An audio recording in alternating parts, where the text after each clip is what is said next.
Hello students. So today we are going to learn about NCERT Class 6 History Chapter 11 New Empires and Kingdoms. So we come to know about these empires and kingdoms from the prashastis that we have found and those were inscribed. So we know about the Samudragupta from long inscriptions and actually a poem in Sanskrit that is composed by his court poet whose name was Harisena nearly around 1700 years ago. So this was inscribed on the Ashokan pillar at Allahabad, and this inscription is of special kind known as prashasti. Prashasti. Prashasti means a Sanskrit word which means in praise of. So while prashastis were composed of some of the rulers were read we were read in chapter 10 such as Gautami Putra Sri Satkarni, and they became far more important from the time of Guptas. So Harisena was played a role of in the works of Harisena we come to know about the Mahadandanayaka, who was a chief of judicial officer, also a person who was important minister were known as Kumar Amatya, and Sandhi Vigrahaka were the minister of war and the peace, and the Nagar Shreshtis were often known as chief bankers or the merchants of the cities. And the Sartavaha or the leaders of the merchant caravans, and Prathama Kulika were the chief craftsmen and the heads of the kayasthas or the scribes. So this was about it. So let me tell you something about Samudragupta. Samudragupta is a king who played Veena, and some other qualities of the Samudragupta are shown on the coins where he is shown playing the Veenas. Here you will see the cutout which I directly take out from the NCERTs, where it describes the Samudragupta, the warrior, whose body was most charming and being covered with the plenteous beauty of the marks of hundreds of scars caused by the battle axes, arrows, spikes, spears, barbed darts, swords, iron clubs, javelins, barbed arrows, long arrows, and many other weapons. So this was about the Samudragupta. Let me show you the map. This map is based on the information provided in the Prashastis, and the Harisena describes four different kinds of the rulers and tells us about the Samudragupta's policies toward these four kind of rulers. So the first ruler of Aryavarta, so here you will see the area shaded in the green were the rulers of Aryavarta. Here there were 9 rulers who were uprooted, and their kingdom was made the part of Samudragupta's empire. Then the second ruler of Dakshin Patha. So Dakshin means the south and Patha means the root. So here you will see this area, and here there were the 12 rulers, some of whose capital are marked in the red. So here you will see the red dots on this map, and they surrendered to the Samudragupta and being defeated, and he then allowed them to rule again. Then the third ruler were the inner circle of neighboring states, including the Assam, Coast Bengal, Nepal, and a number of Ganas and Sangas. So about the Sangas we have studied in the chapter 6, and in the northwest and all these areas which is marked in purple, so these comes in the third category. So they brought tribute, followed his orders, means Samudragupta's order, and attended his codes. Then the fourth group was the rulers of the outlying areas that marked in blue. So here you will see the area which is marked in blue, and here you will see the area which is marked in blue. So These were the descendants of the Kushanas and Shakas and the rulers of Sri Lanka who submitted to the Samudragupta and offered their daughters in the marriages. So this was about it. So let me tell you something about the genealogy. Now here there are basically the three kings belonging to Gupta dynasty who were the most famous kings. First was the Chandragupta one, then the second was Samudragupta, who was the son of the Chandragupta one, and the Chandragupta three, who was the son of Samudragupta and the grandson of Chandragupta one. So that let me tell you something about the Chandragupta. So Chandragupta one was the father of Samudragupta, and there were most Prashastis also mentioned the ancestors of the ruler. But the Chandragupta he was the first ruler of the Gupta dynasty who attained the title Maharaja Dhiraj, but the previous rulers were attained the title Maharaj, but not this Maharaja Dhiraj. And his mother, means the Samudragupta's mother, known as Kumara Devi, who belonged to Lichavi kingdom, and his father Chandragupta was the first ruler of the Chandragupta dynasty who attained this title, Maharaja Dhiraj. So this was about the Chandragupta one. And again, the Samudragupta also used this title, and his great grandfathers and grandfathers mentioned simply Maharajas. And this area, which is in blue, was under the empire of Samudragupta. Then the second you will see is the Chandragupta II. So the Chandragupta II was a son of Samudragupta, and we get to know about him from the inscriptions and the coins, and he led an expeditions to Western India. So here, let me show you. So he led his expeditions to the Western India, and where he overcome the last of Shakas. And according to the later belief, his court was full of learned people, including Kalidasa.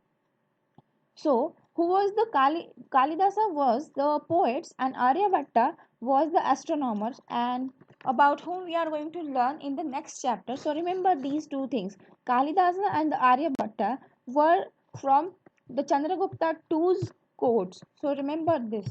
So, the next is Harshavardhana. So, let me tell you interesting thing about him. Harshavardhana was a king who ruled nearly 1400 years ago and was one such ruler. His court poet Banabhatta, who wrote his biography known as Harshacharita in Sanskrit. Remember this. Banabhatta is in the courts of Harshavardhana, and he wrote Harshacharita, which is the biography of Harshavardhana.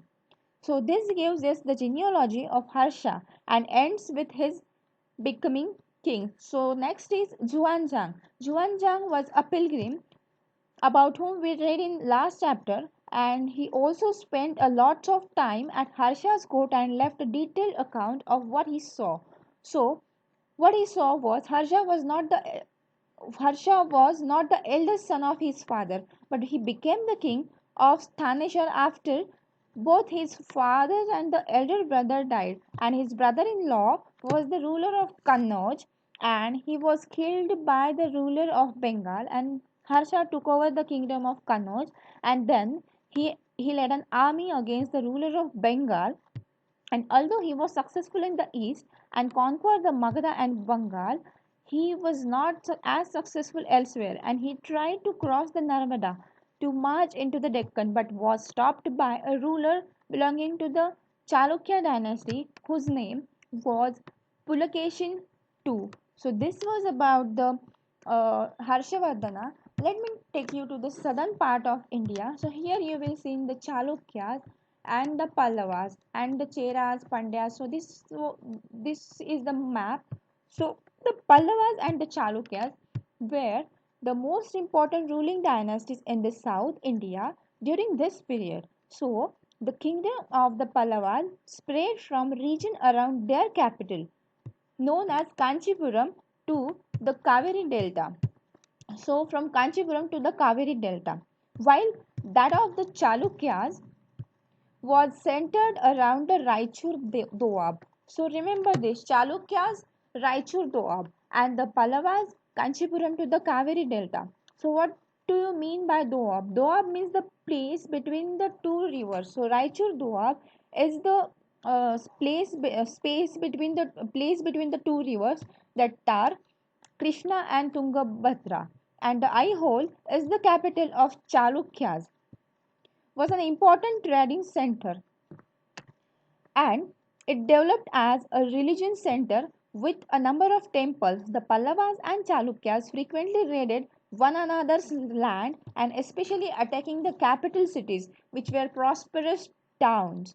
So, the best known Chalukya ruler was Pulakeshin II. Remember this, best known Chalukya ruler was Pulakeshin II, and we know about him from the Prasasti composed by his court poem, whose name was Ravikirti. This tells us about his ancestors who are traced back through four generations from father to son, and Pulakeshin evidently got the kingdom from his uncle. And according to Ravikirti, he led expeditions along both the west and the east coast.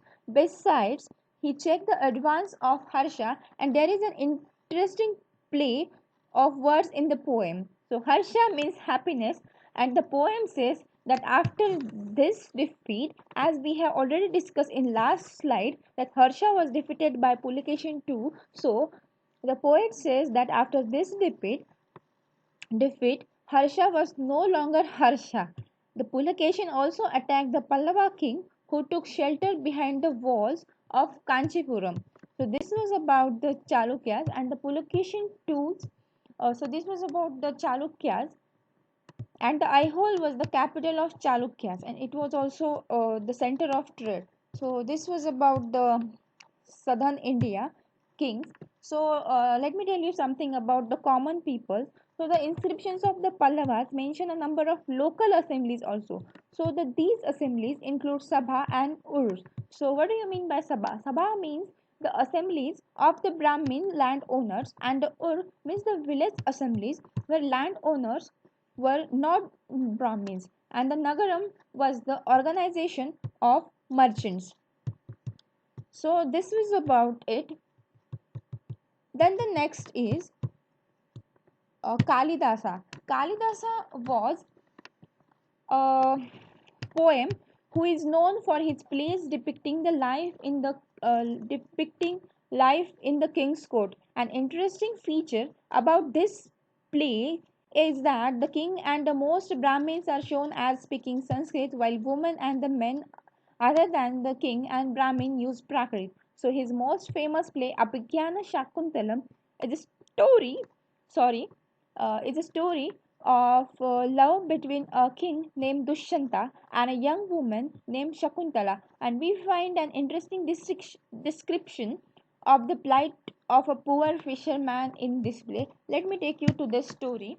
So, the king's army. Let me tell you this story. The Dushyanta married Shakuntala. So Dushyanta meets Shakuntala, who is the daughter of Vishwamitra and Menaka. And while on the exertion from his kingdom, Dushyant is either the crown prince, and he sees Shakuntala in an ashram of the Rishi Kawa and falls in love with her. And he and Shakuntala have a Gandharva marriage, and they are having to leave after some time. Dushyant gives Shakuntala a royal ring as a sign of their love, and promising her that he will come to her. But when Dushyant becomes king, he becomes too absorbed for many years in affair of states, and Shakuntala waits and despairs. And one day, sage Durvasa visits the hermitage. But Shakuntala, who is too absorbed in her love for Dushyant, forgets to serve him food.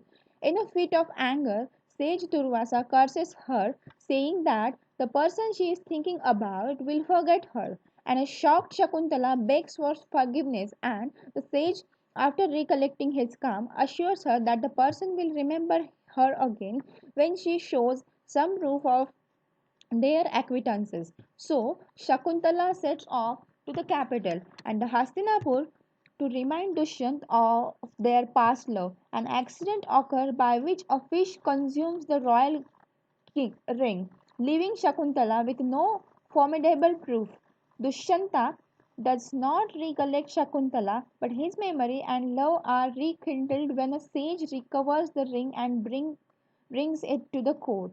And Dushyanta weds Shakuntala, who becomes his queen and mother of his son Bharata. So this was the story. So the lost ring was found by fisherman, and then he come to the king's court, and with this means he is identified, and then he come to know that this ring was the same ring who he gave for symbol of love to his wife Shakuntala. So this was about it. So the next is the ordinary people in the kingdom. So this is something about the ordinary people. So the Chinese pilgrim Faxian noticed that plight of those who were treated as untouchables by the high and mighty. They were expected to live on the outskirts of the city, and he writes, if such a man enters a town or a marketplace, he strikes a piece of wood in order to keep himself separate, and the people hearing this sound know that it means and know what it means and avoid touching him or brushing against him. And Banabhatta provides us with a vivid picture of king's army on the move. So this was about these things. So the next is the king's army. So the king's army, this is about the king's army.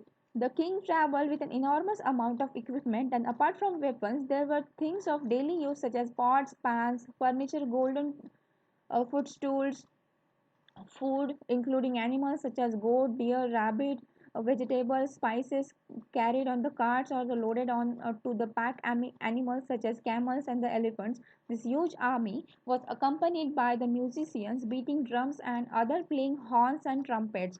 So villagers had to provide hospitality along the way, and they came with gifts of curds, gur, and flowers, and provided fodders for the animals. They also tried to meet the king and place their complaints and petitions before him. So the army left a trail for destruction behind, and elephants often tamped down the huts of the villagers, and the oxen yoked to the caravans of the merchants ran away, scared by the tumults. The Banabhatta says the whole world was swallowed up in the dust.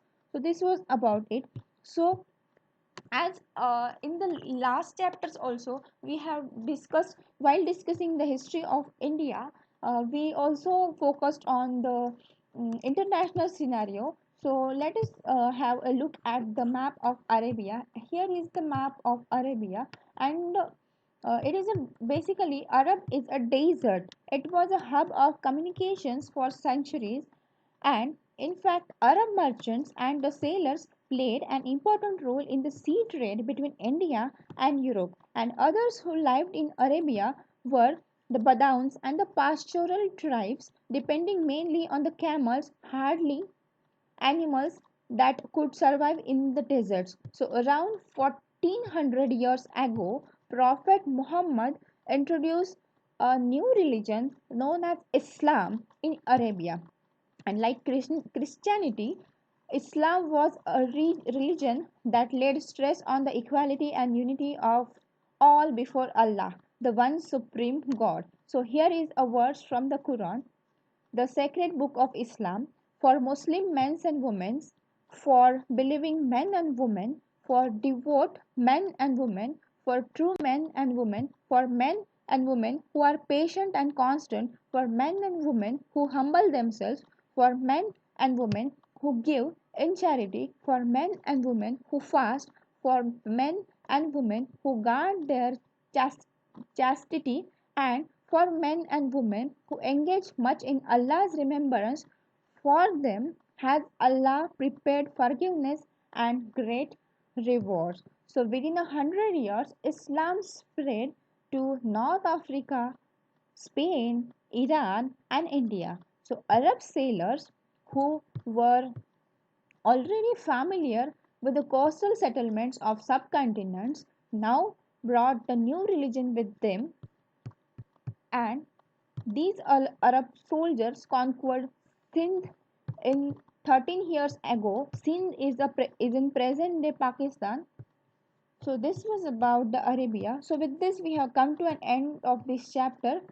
If you like these videos, please hit the like button and do share with your friends and subscribe to our channel for more updates. Thank you.